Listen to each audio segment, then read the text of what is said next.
Black Friday is a day we usually associate with crowded stores, long lines, and shoppers angling for the best deals. But this year, it took on a very different meaning. Instead of the usual holiday hustle and bustle, gunfire ripped through Valley Fair Mall while thousands of people were inside. Families, kids, and store employees just trying to make it through a long day. On a day built around doorbusters and discounts, families were diving for cover instead of diving for deals. For a few terrifying moments, a normally safe mall became a nightmare. The incident began when a group of individuals decided to go to the mall wearing gang-related clothing, with one carrying a gun tucked inside his waistband. Not surprisingly, a conflict arose with another group from an apparent rival gang inside the mall. What was truly shocking was that the juvenile suspect with the gun was accompanied by a female pushing a baby in a stroller. He opened fire at his perceived rival in the middle of the mall, with babies and bystanders all around him. He fired multiple rounds, hitting his intended target as well as a teenage girl and an adult woman who just happened to be passing by. Indiscriminate gunshots were fired across the mall breezeway, leaving 3 injured, but miraculously, no one dead. Making it through this incident without a loss of life is in part due to the swift, coordinated response of our officers, our partner agencies, mall security, and fire and EMS. As you would expect, since Friday, every available resource has been dedicated to apprehending the shooter. Our detectives have been working nonstop, following every lead, reviewing hours of surveillance footage, interviewing witnesses across 2 cities, and coordinating with multiple partner agencies. Late last night, a little more than 48 hours after the shooting, San Jose officers located and arrested the juvenile suspect at a residence in San Jose. We're grateful this wasn't an active shooter situation, but we were prepared for one. We've trained out this location with our partner agencies, and when this unfolded, every agency moved into the mall exactly as we'd practiced, ready for anything. I want to thank every San Jose police officer, as well as all of our partner agency personnel who responded on Friday and worked throughout the weekend, including the Santa Clara Police Department, the Santa Clara County Sheriff's Office, the California Highway Patrol, the ATF, the FBI, the San Jose Fire Department, Valley Fair Mall Security, and EMS workers. I want to thank you for your speed, your professionalism, and your relentless follow-through. Sorting through a chaotic incident like this and tracking down a suspect who fled into a crowd of thousands is no small feat. This was an outstanding investigation led by our Gang Investigations Unit detectives to identify and apprehend the suspect. They worked closely with Santa Clara County Probation, our Ghost Unit, analysts in our Real-Time Intelligence Center who utilized automated license plate reader cameras amongst other tools, and our Covert Response Unit. Because the suspect is a juvenile, I'm limited in what I can disclose about him, but I can talk about the reality we keep seeing over and over again. Young offenders with prior firearm arrests receiving little to no consequences, getting another gun, and escalating their violence, and that appears to be the case here. In February of this year, this suspect fled from San Jose PD gang enforcement officers and was found to have a loaded gun in his waistband. The suspect's case resulted in a deferred entry of judgment. The suspect was placed on a probation plan of sorts, which required him to, among other things, obey all laws. Earlier this year, I stood here and talked about a 13-year-old murder suspect whose potential consequences seem more appropriate for stealing a car than taking a life. Our officers have a limited ability to prevent this kind of juvenile violence when our juvenile laws are so weak that young offenders feel almost no fear of consequences. They bring guns into our malls and fire them indiscriminately. In California, our laws do not treat gun violence with meaningful consequences, and if you're a juvenile, the consequences are quite frankly almost non-existent. I'm not sure what it will take for well-intended lawmakers to wake up and realize that gun violence should never have been lumped in with nonviolent property crimes in California's efforts to reform our system. I'm not sure what tragedy will finally be the watershed moment when we fix what is clearly broken. When there are little to no meaningful consequences for committing a gun crime, we should not be surprised when more gun crimes follow.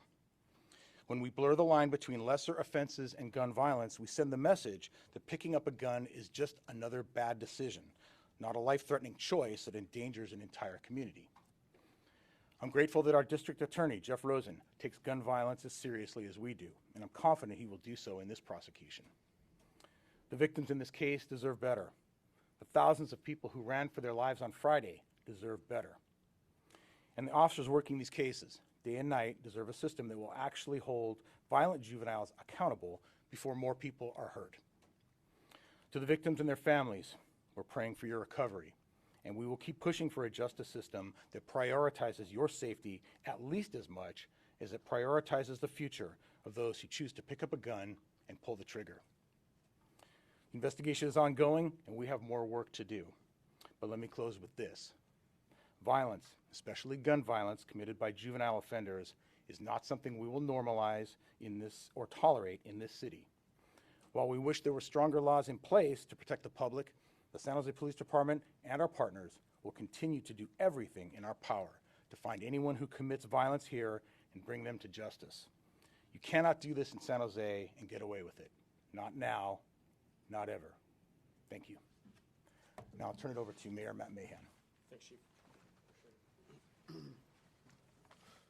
Thank you, Chief. Good afternoon. Thank you all for being here. I want to start by echoing the Chief's thanks to partner agencies, starting with the City of Santa Clara, County of Santa Clara, and of course the District Attorney and his team for their partnership here. I also especially want to thank our detectives who are the best in the country and worked around the clock to make sure that we could swiftly and safely apprehend the suspect and get him into custody quickly.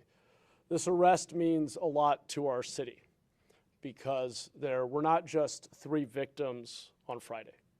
There were thousands. The suspect caused bodily harm to a few victims and emotional harm to many. The videos flying around social media paint a picture of fear. Stampedes of people running through the mall and through the streets, people hiding in stores, barricaded in, scared for their lives, emergency vehicles everywhere.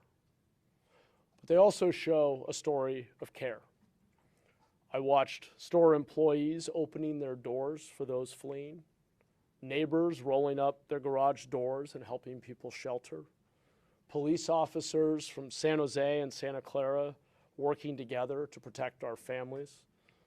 Heck, we even saw a video, the story of heroism from someone self-identified as Mexican Spider-Man, who may have had a few facts wrong, but offered a much-needed moment of comic relief nonetheless. The bottom line is this: 100,000 people came through the mall that day, and all 100,000 eventually went home. This tragedy could have ended a whole lot differently. We are so lucky that no one lost their life at Valley Fair on Friday. And I do believe that our law enforcement officers' swift and brave response is part of the reason for that. But many people's sense of safety here in our city was lost. Our residents shouldn't have to step up to help each other in moments like this because we simply shouldn't have moments like this. Guns are not toys, and they should not be in the hands of teenagers. This is the second time a young person, motivated by a gang, caused violent harm in our community in this same part of town. I'm going to say again what I said back in February. I'm afraid that if we don't change the way our system holds young repeat offenders accountable, we may be providing a perverse incentive for gangs to recruit children at younger and younger ages. About 44% of gang-related incidents over the past few months were committed by young people under the age of 18, including aggravated assault, weapons charges, and robbery. We need a better way to hold young people and their accomplices, their adult accomplices in many cases, accountable, to deliver justice and to make sure they know the consequences of their actions. Because if gangs believe that initiating kids as members is a loophole, is a way to commit violence without consequences, we've created a dangerous loophole that makes our children even greater targets. In addition to enhancing penalties for those who commit or attempt murder and those who push our young people into a life of crime, we need to also double down on prevention and alternative pathways. Our San Jose Youth Empowerment Alliance, formerly known as the Mayor's Gang Prevention Task Force, has shown some incredibly promising results in funding after-school programming and especially youth jobs. We need to make those investments so there's always an alternative path available. Clearly, there's still a lot of work to do. This horrible tragedy is yet another reminder that protecting our children is one of the best investments we can make in creating a safer city. I'll say just a couple of words in Spanish since we have Spanish language media here. Hoy anunciamos el arresto del sospechoso responsable del tiroteo en el Centro Comercial Valley Fair el Viernes Negro. Este sospechoso juvenil disparó a 3 personas y aterrorizó a miles que temían por sus vidas. Nuestros jóvenes están siendo reclutados por pandillas porque saben que los menores enfrentan menos consecuencias. Necesitamos hacer más por nuestros niños y nuestra comunidad. Gracias a la Policía de San José y Santa Clara y nuestras agencias asociadas por la rápida detención de este sospechoso. Y gracias a los empleados de tiendas y vecinos que ayudaron a quienes huían abriendo sus tiendas y hogares para mantener a la gente segura. Thank you all very much, and now I'll turn it over to our DA, Jeff Rosen.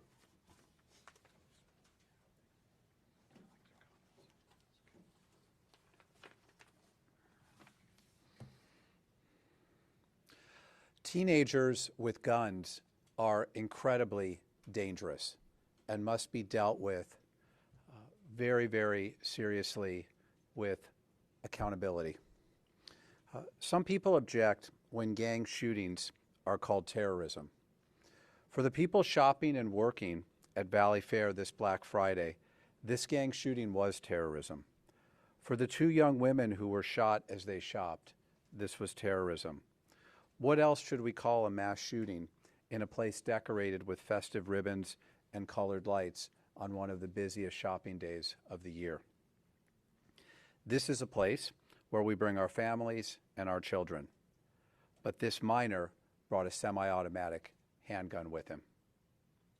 In a gang confrontation inside of the Valley Fair shopping mall, the minor shot 3 people less than a month before Christmas, a day after Thanksgiving. We're thankful that no one was killed, miraculously. All of us in this community are thankful for the San Jose Police Department and what it always does, every day and every night, and that's quickly track down violent criminals and safely arrest them.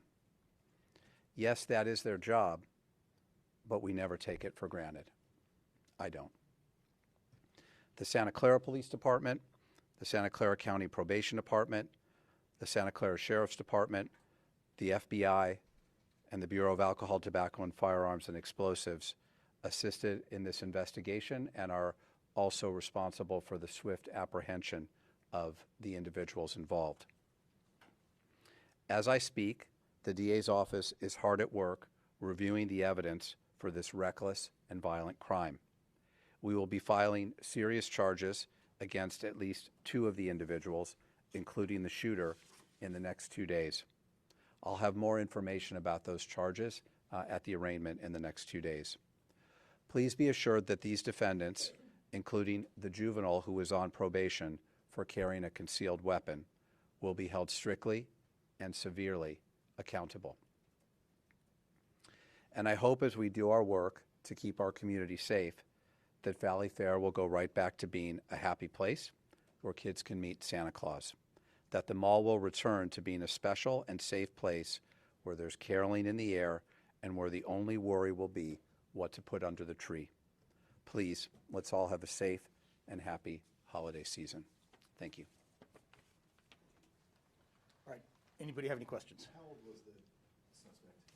I believe he's 17, correct? 17 years old. Can Yes. you explain the relationship between the 2 female victims? Were they related or? I don't know the relationship between the two of them, but my understanding is they had no relation to the intended victim. Or each, you don't know if they have. I don't know if they're connected to each other, I'm sorry. And also, DA Rosen mentioned an accomplice or a second set of charges. What's that about? Go ahead.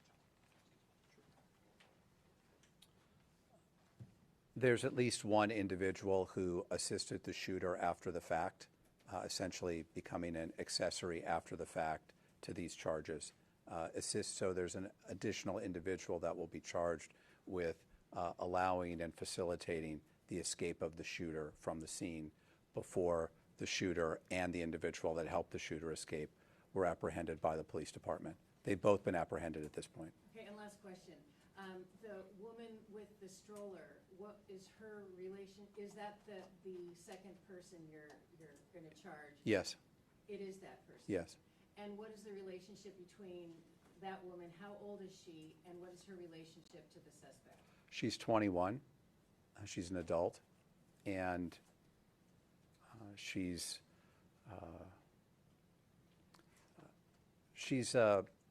I wouldn't say related by marriage, but she has a familial relationship to the shooter. Was that his child? No.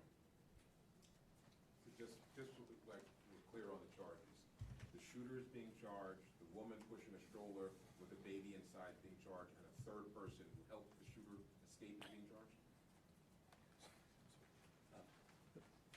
At this point, we're filing charges against the shooter and against the individual, the woman pushing the stroller, that then helped the shooter escape. There may be further charges brought against other individuals that helped the shooter escape and hide from the police. But at this point, we have charges that we'll be filing against those two individuals, the woman pushing the stroller and the shooter. And those people will be charged Wednesday morning. And how old was the baby inside the stroller? I don't know the exact age, but certainly under 2 years old. Can you go over the previous firearm charges the shooter had? The shooter was arrested for carrying a loaded and concealed firearm. When? That was in February of this year. And question up front? Was that the extent of the prior charges, the one you just mentioned? To my knowledge, in that incident, yes. I'm not sure about any other prior arrests for this individual, but I'm aware of that one. So that's as far as the SJPDs were at this point in the investigation, that's the only prior arrest this individual has had?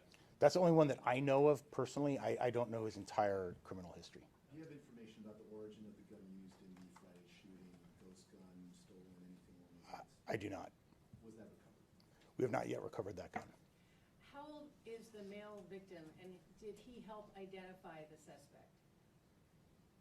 And did they know each other? I don't know his age. To my understanding, they did not know each other prior to this incident. This incident was a spontaneous development between their interaction. Are you able to expand at all on the confrontation that happened? Were these just rival gangs, or did something happen that led up to the shooting? It seemed like it all developed awfully quickly. I don't think there could have been a whole lot of interaction between them before the shooting, so I don't have a ton of detail on exactly what was said. Part of the issue here is, in California, we'll never really be able to obtain a statement from a juvenile suspect because the law does not even allow us to seek a Miranda waiver prior to a juvenile speaking with an attorney. And so the practical effect of that law is that we never get a statement from the juvenile defendant. But they were rival gangs. They certainly seemed to, well, the shooter certainly seemed to perceive the victim as a rival gang member to him. Yes, sir. I'll come back to you. How are the victim families, if anybody has spoken to them or reached out to them yet? I haven't personally. Our detectives have been working with them. However, obviously this is something tragic for everybody. The intended victim, and certainly the woman and the younger girl who were just simply shopping in the mall, had nothing to do with any confrontation and just happened to get wounded. That's not something they expected or should expect on a day of shopping. Is everyone out of the hospital? As far as I know, everybody's been released from the hospital. Everybody's expected, thankfully, to survive their injuries. And can you tell us where they Hold on, let me move to another part of the room. So this is the second time that something related to gangs happened at that mall. And you talk about prevention before. So what is the San Jose police doing for preventing these type of things? We know that the charges against minors are complicated, and the law is complicated. But like, so is there anything that the San Jose police is doing to try to prevent anything like this? So first of all, I think you're referring to the homicide that occurred on Valentine's Day, and that was actually at a different location. It was not in Valley Fair Mall. So it's not the second event, just to be clear, not at this same location, but in the same general area. Absolutely correct. So, I mean, there's a whole bunch of things we do. I mean, like the mayor talked about, first of all, there's a prevention strategy through the San Jose Youth Empowerment Alliance and all the different programs that are offered to young people in this community to prevent them from becoming involved in gangs or violence in the first place. But a big part of what we do is identify violent suspects in our city and try to hold them accountable, such as we identified this person as a violent gang member armed with a firearm, and we made an arrest. And that was before this crime occurred. So that's one of the ways in which we in law enforcement are also trying to prevent instances like this from occurring. We obviously can't predict everywhere that a crime is going to occur. We can't be everywhere in the city at once. But this is a safe location. That's why this crime is so outlandish. It's not something that you would expect